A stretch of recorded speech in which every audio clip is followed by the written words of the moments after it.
Breaking news from Washington: the White House has officially signed a brand new executive order that could completely transform Social Security as we know it. Starting this month, these sweeping reforms will begin to roll out, directly impacting millions of Americans who depend on SSI, SSDI, and retirement benefits. This isn't just another policy tweak, it's a structural change aimed at modernizing how benefits are calculated, distributed, and protected against inflation. Many seniors could see adjustments in their monthly deposits, while others may qualify for new bonus payments or early disbursements under the updated system. In today's video, we'll explain what this executive order includes, who stands to gain the most, and when these major Social Security reforms officially take effect. If you or someone you know relies on monthly benefits, you'll want to hear this because these changes could redefine your financial future starting right now. Before we dive deeper into these massive changes, take a quick second to hit that subscribe button and ring the notification bell. Let's start with the bombshell that's causing the most immediate impact: the executive order's core reform package. At its heart, this sweeping directive introduces a new framework for calculating benefit amounts, one that fundamentally changes how your monthly payments are determined. The White House is calling it the Modern Benefits Calculation Initiative, but behind this bureaucratic name lies a revolution in how Social Security operates. The most immediate change affects current beneficiaries starting this month.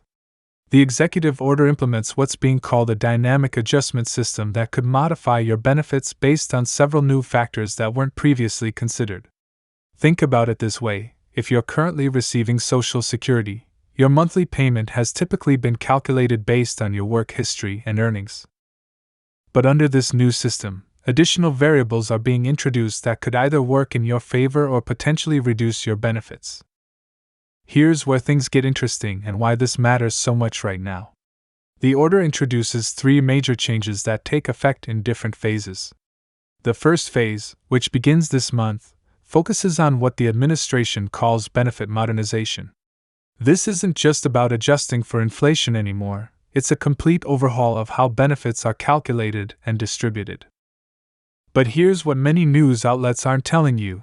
Hidden within the executive order's technical language is a provision that could actually increase benefits for certain recipients by up to 8.7%, but only if they meet specific criteria.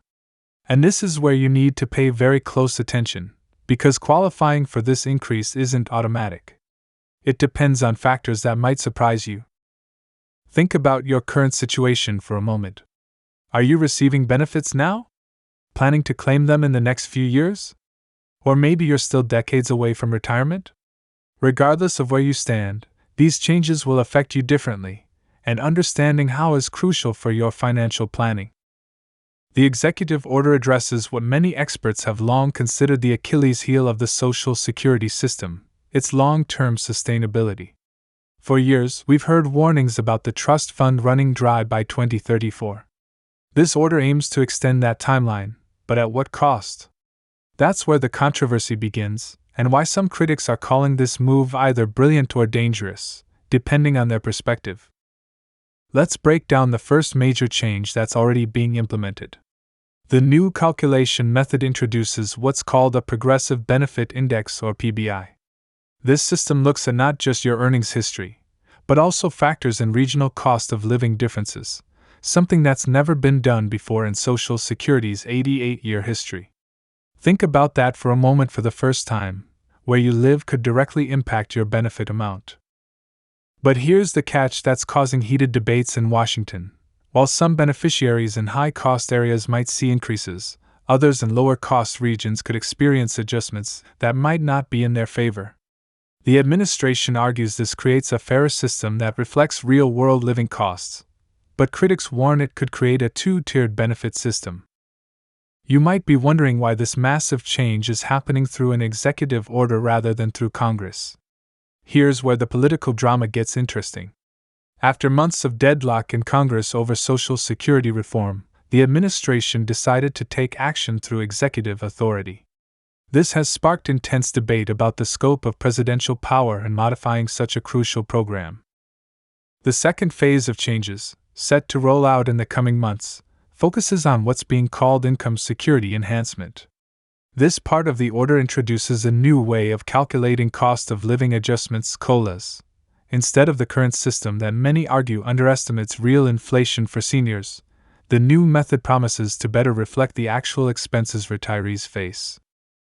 But here's something that's flying under the radar. Buried in the technical specifications is a provision that could significantly benefit early retirees. If you claim benefits before your full retirement age, this new calculation method might, and I stress might, offer a one-time opportunity to recalculate your benefits under more favorable terms. This isn't being widely reported, but it could be a game changer for millions of Americans who started collecting early. Speaking of early retirement, let's address one of the most controversial aspects of the order: its impact on future retirees. If you're still working and paying into the system, these changes could significantly affect your retirement planning. The order introduces what it calls flexible retirement age adjustments, a fancy way of saying that the full retirement age could become more individualized based on factors like occupation, health status, and lifetime earnings. Think about that for a moment. Instead of a one-size-fits-all retirement age, we might be moving toward a system that considers the unique circumstances of your working life. Someone who spent 30 years in physical labor might qualify for full benefits earlier than someone who worked a desk job. This is revolutionary, but it's also complex and potentially controversial. Now, let's talk about something that's causing significant concern among current beneficiaries: the changes to how benefits are taxed.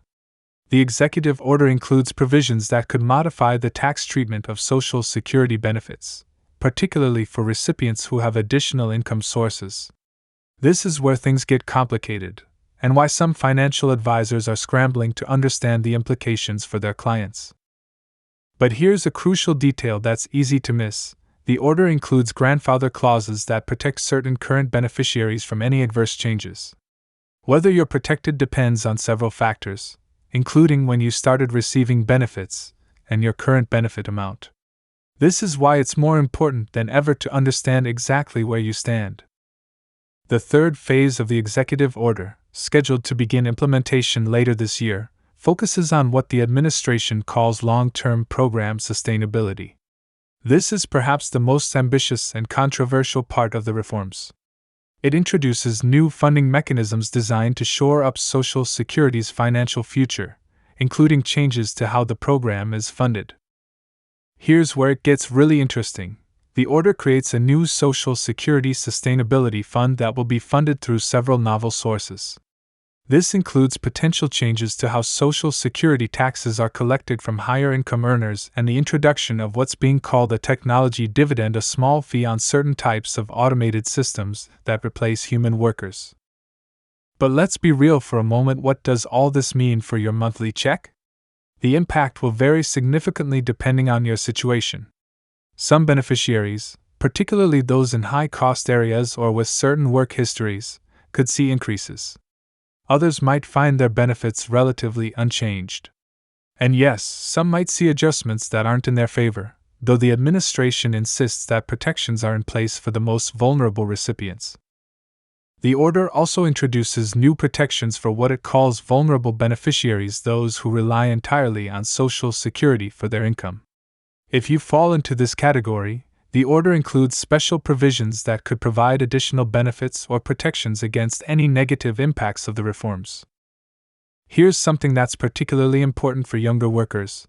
The order includes provisions that could fundamentally change how benefits are earned. The traditional system of earning credits through payroll taxes remains, but new considerations are being added for things like caregiving, education periods, and gig economy work. This could be especially significant for millennials and Gen Z workers who often have non-traditional work histories. The executive order also addresses what many consider a critical flaw in the current system: its treatment of working seniors. Under the new provisions, beneficiaries who continue working past retirement age might see more favorable treatment of their additional earnings. This could encourage more seniors to remain in the workforce while still collecting benefits. But perhaps the most forward-thinking aspect of the order is its approach to future technological changes. It includes provisions for regular reviews and adjustments based on how automation and artificial intelligence affect the workforce and wage earnings. This might seem abstract now, but it could become incredibly important as our economy continues to evolve. Critics of the executive order argue that these changes exceed presidential authority and should have been implemented through Congress. They warn about potential legal challenges that could delay or derail some of these reforms. However, the administration maintains that these changes are necessary to protect and modernize the program for current and future generations. Let's talk about timing for a moment. While some changes are beginning this month, others will roll out over the next year. This phased implementation is designed to give both the Social Security Administration and beneficiaries time to adjust. But it also means you need to stay informed about when different aspects of the reform will affect you. The executive order includes provisions for what it calls benefit enhancement reviews, regular assessments of how the changes are affecting different groups of beneficiaries. This means that if certain changes are found to have unintended negative consequences, there's a mechanism in place to address and correct them. As we wrap up this discussion of these momentous changes, let's focus on what you need to do right now. First, stay informed about how these changes specifically affect your situation. Second, be prepared to provide additional information to the Social Security Administration if requested. The new calculation methods might require updated information from some beneficiaries. Remember, these changes represent the most significant reform to Social Security since its inception. While some aspects might seem concerning, the goal is to strengthen and modernize the system for current and future generations. The key is understanding how these changes affect you personally and being prepared to adapt your retirement planning accordingly. I want to hear your thoughts on these massive changes. How do you think these reforms will affect you and your family? Share your perspective in the comments below. Don't forget to like this video and subscribe to stay updated as we continue to cover these important developments. Thanks for watching, and I'll see you in the next video.